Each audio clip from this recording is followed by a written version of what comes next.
Where is the ground completely level if it's not at the footstep of a woman called justice? So law is the most equalizing and unifying force in this culture. So what is going to happen to this culture in this republic if we have an administration that selectively chooses which part of the law they're going to enforce? And whether it's the health care law, or whether it's the immigration law, or my personal favorite, mandatory minimums.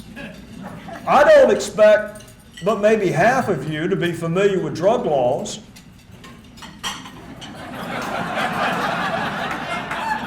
Trust me when I tell you that X amount of methamphetamine by law gets you X amount of time in jail. You may like that law, you may not like that law, but it is the law. So if you don't like it, go to Congress and advocate to change it, but that's not what our Attorney General wants to do. He wants to, with a memo, say we're no longer going to enforce mandatory minimums in this country.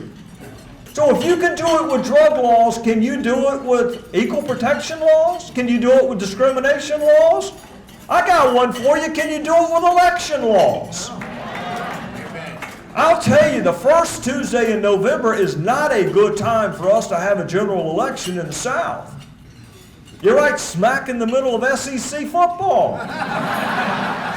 You're worried about maybe your in-laws are going to come for Thanksgiving. Hopefully they're not. But you've got a lot of things on your mind. So I tell you what, let's just not have the election. I mean, I've got your best interest in mind. I'm thinking about you. When I listen to the President of the United States walk into the people's house, and make no mistake, it is your house. They walked into the people's house and said, I'm going to do it with or without you. I was ashamed for the people who have sacrificed for this country.